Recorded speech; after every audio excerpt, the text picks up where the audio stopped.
Harka fuunee shamaa akkam jirtu kabajamoo dhaggeeffattootaaf daawwattoota Keelloo Miidiyaa odeeffannoon guyyaa irraa of harkaa qabnu kunooti. Dhibbana Salaaleetti tajaajilli bilbilaa fi intarneetii guyyootaaf adda cituu isaatu himame. Godina Shawaa Kaabaa aanaalee adda addaa keessatti tajaajilli bilbilaa harkaa fi intarneetii erga addaan citee guyyoonni lakkaa'amuu jiraattota irraa qulqulleeffadheera jechuun maddi odeeffannoo kanaa BBC'n gabaaseera. Namoonni yaada kennan akka jedhanitti aanaalee akka Dagam, Kuyyuu, Hidhabuu Abootee fi warra jaarsooti tajaajilli bilbilaa fi intarneetii addaan cituu isaa himaniiru. Tajaajilli kun wiixata darbe waaree boodarraa eegaluun addaan cituu kan himan jiraattonni kunneen eegasii bilbilaan maatii isaanii quunnamuu akka hin dandeenye dubbataniiru. Riippoorterri BBC namoota aanaalee Kuyyuu fi warra jaarsoo akkasumas Hidhabuu Abootee jiranitti bilbila yaaluun tajaajilli bilbilaa akka hin hojjenne mirkaneeffateera. Aanaaleen amma tajaajilli bilbilaa fi intarneetii irraa cite kunneen aanaalee Shawaa Kaabaa rakkoo nageenyaatiin hawaasni waggootaaf dararaa argaa jirudha. Akka namoonni jedhanitti ammoo tajaajilli bilbilaa kun kan addaan citeef opereeshiniin hidhattoota irratti fudhatamuuf ta'uu mala jechuun haala kanaan duraa irraa tilmaama ka'aniiru. Dhaabbata Itiyoo Telekoomitti itti gaafatamaan diistiriiktii Fiichee obbo Bojaalataa tajaajilli bilbilaa harkaa fi daataa moobaayilaa aanaalee kunneenitti adda cituu mirkaneessaniiru. Har'a guyyaa sadaffaadha erga addaan citee aanaa Dagam, Hidhabuu Abootee, Kuyyuu fi warra jaarsooti tajaajilli kan addaan citee jedhan. Sababa adda citiinsa tajaajila kanaa yeroo gaafatamanittis sababa adda citeef nutis hin beeknu tarkaanfichi giddu galeessa irraa fudhatamee jedhaniiru. Addaan citiinsi kun garuu rakkoo teeknikaatiin akka hin taane himan. Amma tajaajilli kun erga addaan citee guyyaa sadaffaa yoo ta'u kan adda cite tajaajila bilbila harkaa fi daataa moobaayiliitti malee bilbilli waajjiraa fi waayifaayin hojjechaa akka jiru himaniiru. Tajaajilli bilbilaa adda cite kun yoom deebi'ee banama akka jiru irratti wanti beekamu hin jiru. Godini Shawaa Kaabaa keessumaa aanaaleen amma tajaajilli bilbilaa irraa cite iddoowwan waraanni bilisummaa Oromoo keessa socho'an akka ta'an gabaasichi yaadachiiseera. Oduu keenya itti aanuun waraanni bilisummaa Oromoo tarkaanfii cimaa humnoota waraanaa mootummaa irratti fudhachuu isaa hime. Waraanni bilisummaa Oromoo tarkaanfii cimaa humnoota waraanaa mootummaa irratti fudhachuun loltoota sirnichaa hedduu du'aan madoon adabuun injifannoo boonsaa argadheera jedhe.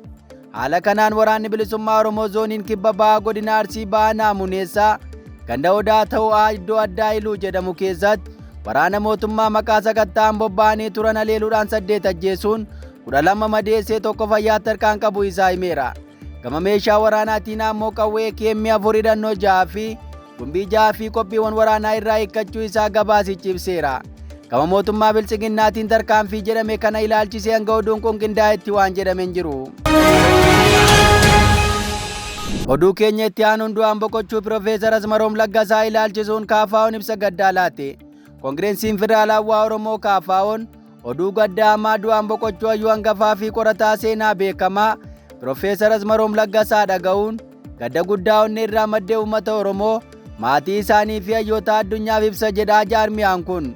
Piroofeesar Asmaroom hayyuu beekamaa qofaa osoo hin taane goota sammuu guddaa qabu kan umurii isaa guutuu beekumsa ganamaa Afrikaa qorachuu fi deebisanii argachuu wareegama kaffaleedha jedhe. Yeroo sirnoonni siyaasaa Afrikaa akka waan boodatti hafoo ta'anitti hayyoota dhiyaan tuffatamaa turanitti Piroofeesar Asmaroom ragaa saayinsaawaa dhiyeessuun Oromoon sirna walxaxaa, walqixxummaa fi diimokiraatawaa ta'e seenaa dhala namaa keessatti qabaachuu isaa mirkaneessaniiru jedhe. Keessattuu kitaabota isaanii bu'uura ta'an kanneen akka Gadaa, 3 Approaches to the Study of African Society fi Oromoo Diimokiraasii jedhan barreessuun seenaa galmeessuu qofaa osoo hin taane ulfina uummata Oromoo calaqqisiisaniiru jechuun KFO'n diimokiraasiin biyyoota gaanfa Afrikaaf yaarrimee alaa dhufe osoo hin taane dhugaa qabatamaa jaarraa hedduuf Oromoon ittiin bulaa ture ta'uu isaa mirkaneessaniiru jedha. Qorannoon isaan urjii irratti hojjetanis beekumsa saayinsaawaa abbootii keenyaa daraniif baaseera jechuun KFO'n ibsa isaa keessatti yaadachiise. Qorannoon Piroofeesar Asmaroom sirni gadaa dhaabbata mootummoota gamtoomaniitti akka hambaa killiyyaa addunyaa ta'e galmaa'uuf shoora olaanaa taphachuu isaanii jaarmiyaan siyaasaa kun ragaa ba'eera. Hayyuu kana dhabuun akka sabaatti kufaatii hamaadha jechuun KFO'n yaadachiise. Oduu keenya itti aanuun wallabdeen hidhannoo itti fufuu hordofee walabummaan lammiilee Itoophiyaa balaaf saaxilameera jechuun Human Rights Watch yaaddoo qabu ibse. Dhaabbanni mirga dhala namaaf falmu Human Rights Watch qorannoo bara 2025 gaggeesseen Itoophiyaa keessatti wallabdee hidhannoo itti fufeen walabummaan lammiilee fi miidiyaa hawaasaa siivilii akka laaffachuu isaa ibseera jechuun Addis Standard gabaasa isaa irraa yaadachiise. Human Rights Watch gabaasa isaa World Report bara 2026 roobii guraandhala 4 bara 2026 kaleessa baaseen bara 2025 keessa naannolee Itoophiyaa hedduutti wallabdeen hidhannoo cimee itti fufuu fi haalli nageenyaa akkaan badaa dhufeera jedhe.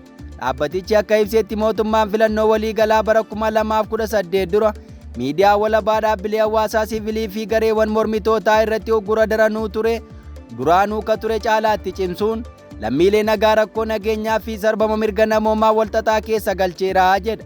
Gabaasichi walitti bu'iinsa naannoo Amaaraa fi Oromiyaa keessatti itti fufee jiru tasgabbii dhabuun Tigraay keessatti mul'atu akkasumas hariiroo mootummaa Itoophiyaa fi Eertiraa gidduu jiru hammaachaa dhufuu akka sababoota ijoo rakkoo kanaatti tarreesseera. Kana malees adeemsi haqaa federaalaa dhaabbachuun dhiibbaan dinagdee fi hawaasummaa cimanis haala jireenya lammiilee daran miidhuu isaa hubachiise. Naannoo Amaaraatti lolli mootummaa federaalaa hidhattoota faannoo gidduutti bara 2025 guutuu humna guutuun itti fufuu isaa Human Rights Watch ibseera. Walitti bu'iinsi kun yakka waraanaa fi sarbama mirga namoomaa bal'aa akka of keessaa qabu gabaasichaan tarreessuun haleellaan dirooniin raawwataman keessaa ji'a muddee keessa kaaba Shawwaatti haadha ulfaa intala ganna 6 fi dargaggeessa tokko ajjeefamuu isaanii akka fakkeenyaatti kaaseera. Akkasumas dhuma baatii kanaatti Baha Goojjam keessatti haleellaan diroonii mootummaan dogoggoraan jechuun ibseen yoo xiqqaate namoonni 36 galaafatamuu isaa gabaasichi caqase. Gabaasichi humnoonni faannoo barsiisota butanii ajjeesuu fi manneen barnootaa cufsiisuu dabalatee gargaarsa namoomaa akka hin seenne daangessaniiru jedhe. Hojjettoonni gargaarsaa sidhaa haleellaa fi du'aaf saaxilamuu isaanii kanneen keessaa ajjeechaa hojjetaa faannoo diimaa Inelleenyi Faantaa'uun Nagayya keessa raawwatame kaasuu yaadachiise.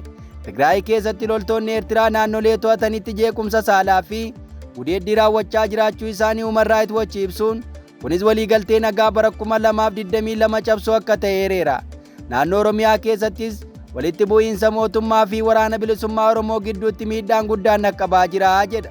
Akkasumas naannolee Somaalee Daawwaleetti walitti bu'iinsa sabaa fi sablammootaa ajjeechaa hedduutti geessuu isaa daangaa Oromiyaa fi Benishaangul Gumuzitti namoonni 11,000 ol qe'ee isaanii irraa buqqa'uu isaanii ibseera.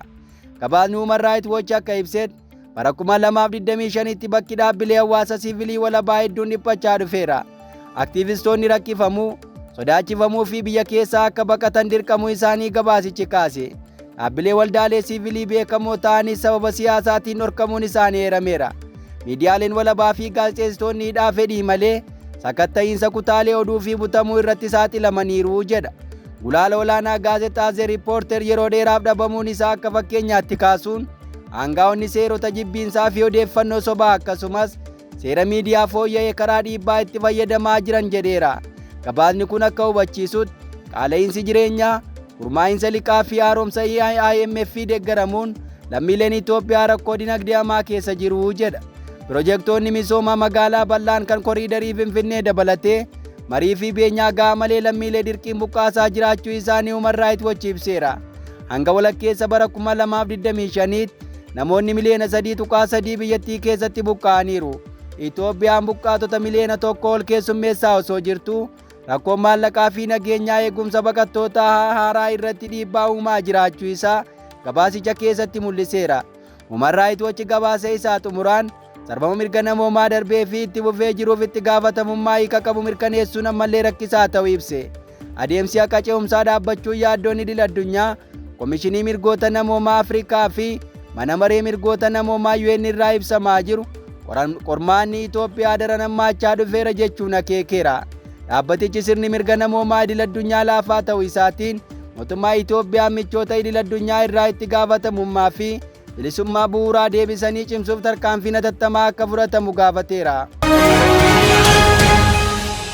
Oduu keenya itti aanuun godina Iluu Abbaa Booraatti himatamtuun daa'ima akka deesseen bishaan buuftee ajjeefte murtii hidhaa cimaan adabamte.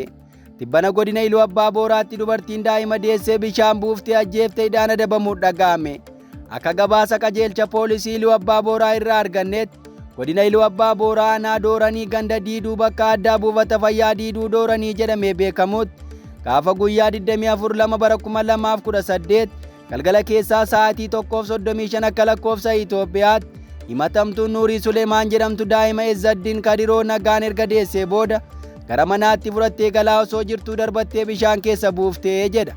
Kanaanis miidhaa qaqqabeen lubbuun daa'imaa akka ba'u gochuun shakkamtee heeruun qorataa fi abbaan alangaa akkuma qaqqabeen waliin ta'uun galmeen ragaa namaa fi ragaa mana yaalaatiin erga qoratanii yakkamtuu ta'uu ishee mirkanaa'e.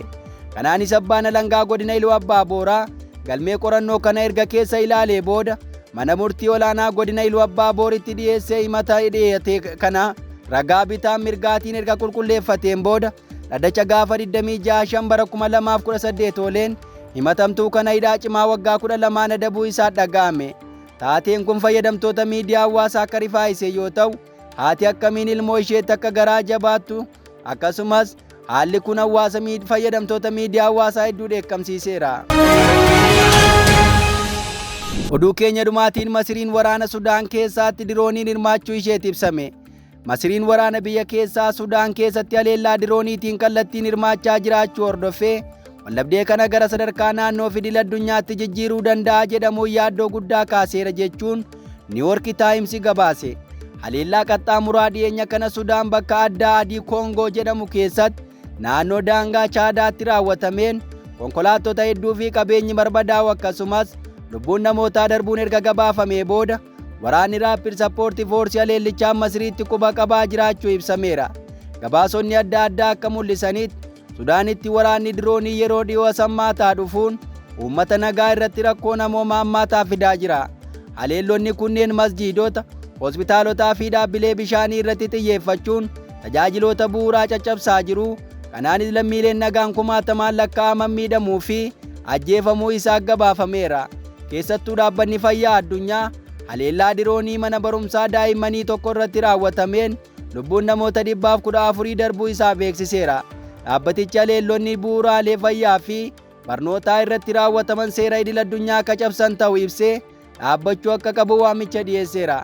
Gama biraatiin hoogganaan humnoota Rapid Support Force Mohammad Hamdan Dagaloon yookaan Semediin dirooniyoonni buufata waraanaa Masirii irraa furguggifaman jechuun ibsee haleellonni kunneen xiyyeeffannoo seera qabeessa ta'uun haaloo akka bahan nu doorsiseera. Waldhabdeen Sudaan eebila bara 2023 irraa eegalee humnoota mootummaa fi humnoota Rapid Support Force gidduutti ka'e kumaatamaan lubbuu galaafatee fi miliyoonota lakkaa'aman qe'ee isaanii irraa buqqaasuu danda'eera. Egaan kabajamoo dhaggeeffattootaaf daawwattoota Keelloo Miidiyaa odeeffannoon har'a of harkaa qabnu kanan gammaa dhaggeeffattan ture. Qophii keenyaaf waliin turtii gaarii.